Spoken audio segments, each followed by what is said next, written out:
ठीक है, अब लिखते हैं हम 5 pairs of integers. 5 pairs of integers a, b such that a divided by b is equal to -3। अब देखिए, अब एक तो होते थे 3 2 जा 6 होता है, तो हमारा 6 और उसका तो आ गया। अब देखते हैं 3 3 जा 9, ठीक है। 9 a को 9 मान लेते हैं, डिवाइड बाय 3। अब हमें माइनस लेना है, तो हम चाहे इस नंबर को माइनस ले लें, चाहे इस नंबर को माइनस ले लें, किसी भी एक नंबर को हम माइनस लेंगे तो हमारा आंसर -3 आएगा। तो आंसर हमारा -3 आया, तो क्या हुआ, ए और बी मीन्स -9 और 3। अब हम डिवाइड करते हैं 12 डिवाइड बाय 4। अब हम इसको -4 ले लेते हैं, एक हमने ऐसे ले लिया, एक इसे ले लेते हैं, तो 4 3 जा 12 मीन्स 12, -4, ठीक है। इस तरह से ये हो गया। नेक्स्ट 2 हो गया।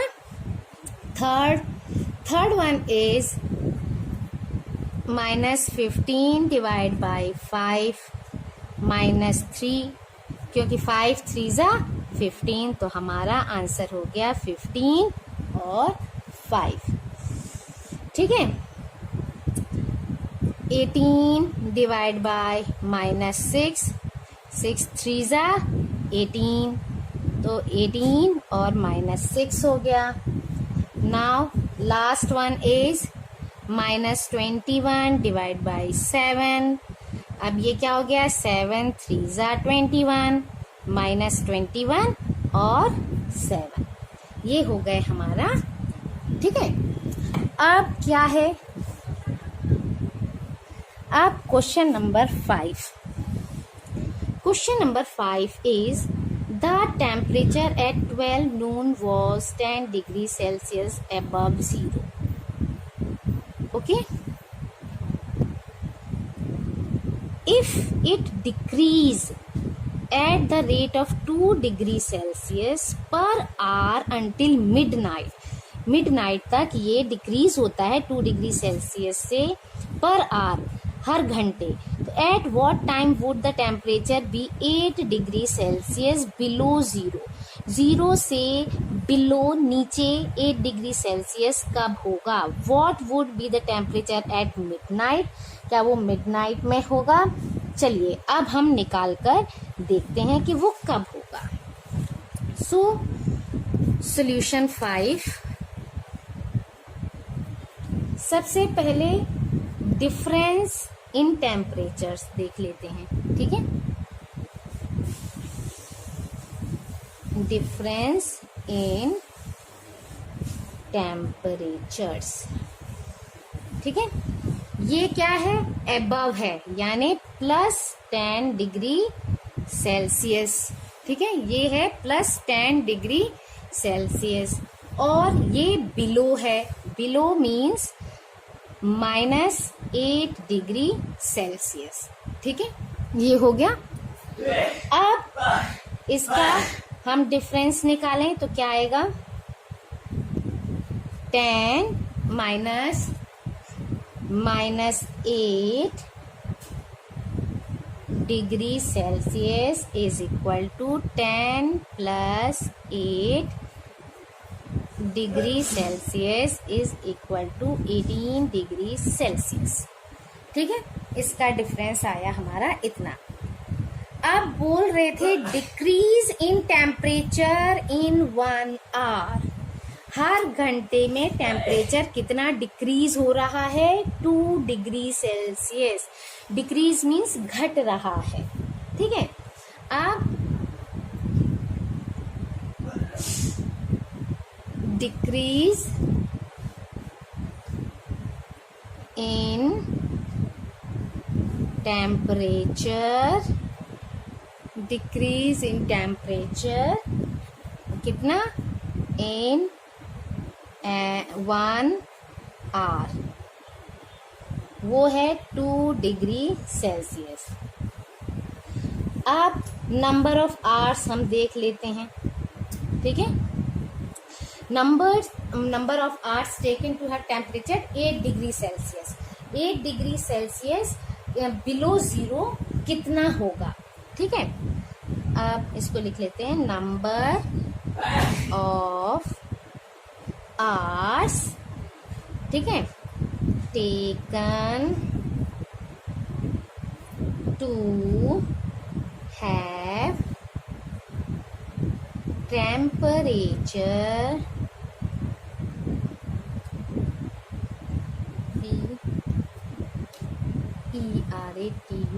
Temperature 8 degree Celsius below zero, zero से बिलो नीचे होने के लिए तो टोटल कितना डिक्रीज हुआ, टोटल कितना डिक्रीज हुआ टेम्परेचर हमारा, यानी 18 डिग्री सेल्सियस। और हर आवर में, ठीक है, decrease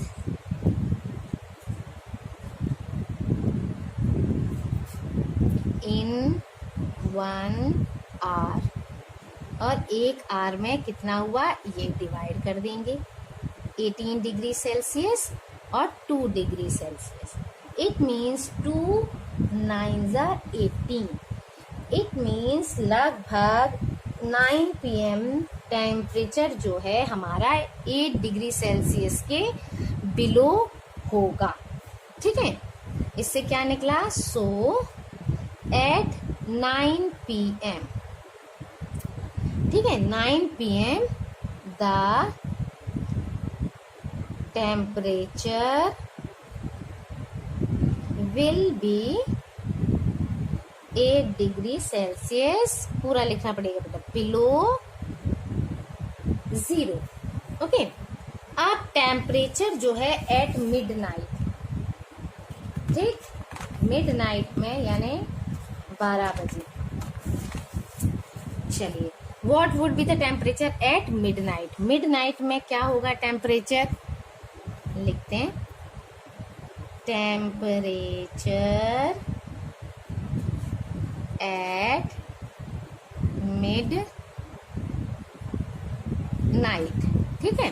temperature at midnight is equal to क्या होगा, 10 डिग्री सेल्सियस स्टार्टिंग था, फिर 2 × 12 degree Celsius, midnight means 12 बजे, ठीक है, and 10 degree Celsius minus 12 2 24 degree Celsius is equal to minus 14 degree Celsius. दोपहर के 12 और रात के मिडनाइट के 12, इसीलिए ये 2 × 12, ओके। इस तरह से हमारा आया कि रात को 12 बजे के लगभग कम से कम माइनस 14 डिग्री सेल्सियस टेम्परेचर होगा, okay. Now question number 6. Question number 6 is, in a class test plus 3 marks are given for every correct answer, ठीक है। इस तरह के सॉल्यूशन क्वेश्चंस हमने किए हैं पहले भी, ठीक। क्लास टेस्ट में 3 मार्क्स करेक्ट आंसर्स के लिए है and -2 marks are given for every incorrect answers and no marks for not attempting any questions. So first is Radhika score 20 marks, Radhika को 20 मार्क्स मिले हैं। अगर she has got 12 correct answers, how many questions has she attempted incorrectly, तो उसने कितने incorrect questions किए हैं। तो पहले हम राधिका का सॉल्व करते हैं, नेक्स्ट फिर मोहिनी का करेंगे। तो मार्क्स जो है, marks given for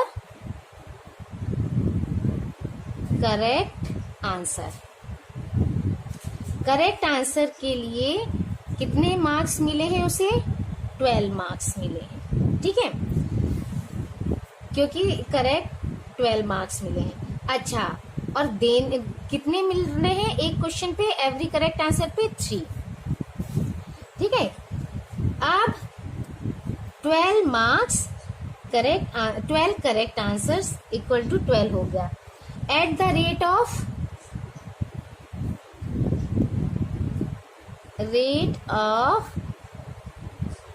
for each answer equal to 12 into 3, यानी उसको मिले करेक्ट के लिए 36। उसने 12 करेक्ट आंसर्स किए हैं, एक आंसर के लिए 3 मार्क्स मिल रहा है करेक्ट आंसर के लिए, तो 12 के लिए कितने मिलेंगे? 12 3 जा 36। नाउ राधिका का स्कोर है कितना? राधिकाज स्कोर वो थे 20 मार्क्स। अब कितने मार्क्स, उसके कितने क्वेश्चंस गलत होंगे?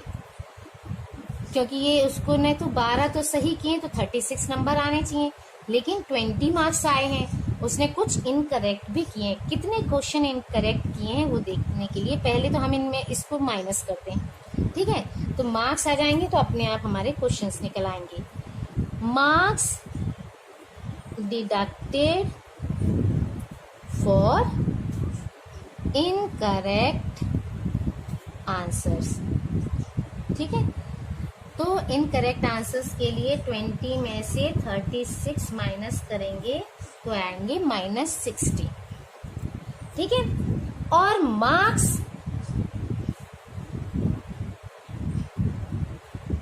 गिवन फॉर 1 इनकरेक्ट आंसर, एक इनकरेक्ट आंसर के लिए मार्क्स मिल रहा था -2, ठीक है?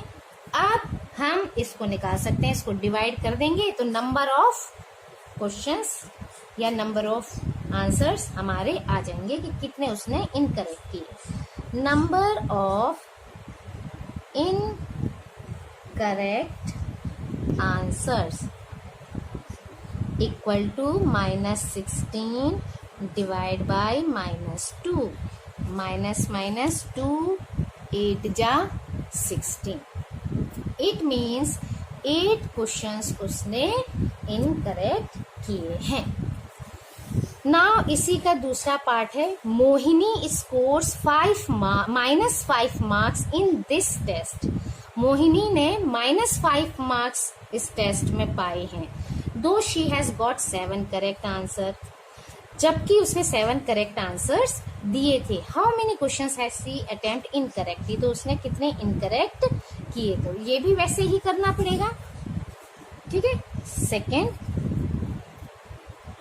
मार्क्स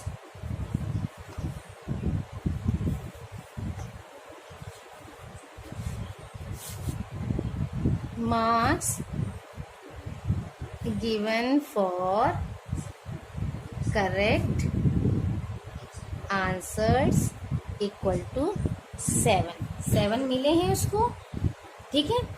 और marks given for 1 correct answer equal to 3, ठीक है? तो मोहिनी स्कोर्स 7 3 जा 21 मार्क्स, ठीक है? अब उसके मार्क्स, टोटल मार्क्स कितने हैं उसके, जो मार्क्स उसके आए हैं, ठीक है? ये तो उसने स्कोर किए हैं, मोहिनी स्कोर्स टोटल, ठीक है? अब मोहिनी को जो गिवन नंबर था उसको मिले थे, शी गॉट 7 करेक्ट आंसर, ठीक है? शी गॉट 7 मार्क्स, नहीं, she got 5 marks, sorry, she got -5, 7 तो करेक्ट लिख रहे, -5 मार्क्स। अब जब उसे -5 मार्क्स मिले हैं तो कितने मार्क्स डिडक्ट हुए हैं देखते हैं। Marks deducted for incorrect answer. ठीक है, यानी -5 ये और माइनस करो इसका ये नंबर, तो इट मीन्स -26। इतने मार्क्स, इतने इनकरेक्ट आंसर्स उसके हैं। अब नंबर ऑफ क्वेश्चंस हमें निकालने हैं कि इनकरेक्ट कितने किए हैं। तो marks given for 1 incorrect answer equal to -2। ठीक है, अब हम निकालते हैं नंबर ऑफ इनकरेक्ट आंसर्स। कितने किए? -26 डिवाइड बाई -2, माइनस से माइनस कैंसिल, 2 1 जा 2, 2 3, यानी 13 क्वेश्चंस उसने रॉन्ग किए हैं, इसलिए उसके -5 आंसर आया था, वो मार्क्स मिले थे। Now question 7, an elevator descends into a mine shaft at the rate of 6 meter per minute. If the descent starts from 10 meter above, ground level से 10 मीटर ऊपर, जैसे ये ग्राउंड लेवल माना तो इस ग्राउंड लेवल से 10 मीटर ऊपर, how long will it take to reach -350 metre. अब उसको -350 मीटर यानी नीचे जाने में उसको कितना टाइम लगेगा एलिवेटर को। ठीक है, चलिए अब देखते हैं सॉल्यूशन 7। अब पहले तो डिफरेंस निकाल लें हाइट का, क्योंकि ग्राउंड से 10 मीटर अबव और उसके नीचे 350, तो इन दोनों का डिफरेंस जो होगा वो निकालते हैं। ठीक है, डिफरेंस इन हाइट। ठीक है, डिफरेंस इन हाइट 10 मीटर और -3, क्योंकि ये बिलो है इसीलिए 350 मीटर।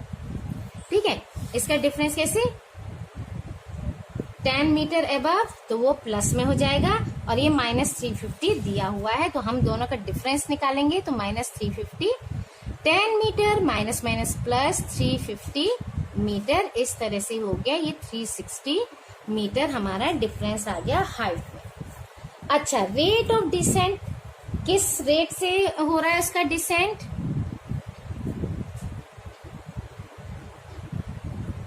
6 मीटर पर मिनट। ठीक है, अब time taken equal to time taken equal to क्या होता है? Distance upon time speed equal to. ठीक है, अब हमारा टाइम उसमें कितना लिया है, तो जैसे टाइम टेकन क्या होता है? Speed equal to distance upon time. हमें टाइम निकालना है तो distance, time is equal to distance upon speed. ठीक है, ये लिख देते, distance upon speed time equal to, तो टाइम कितना लेगा? डिस्टेंस कितना है? 360 मीटर। स्पीड कितनी है? 6 मीटर पर मिनट। ये डिवाइड हो जाएगा, 6 6 36 मीटर से मीटर मिनट, तो उसको कम से कम लगेंगे 60 minute. It means 60 minute means 1 hour, that is 1 hour, 1 घंटा। 1 घंटे में 60 मिनट होते हैं, तो इस तरह से उसको यहाँ पहुंचने में -360 मीटर 350 मीटर पहुंचने में 1 घंटा लगभग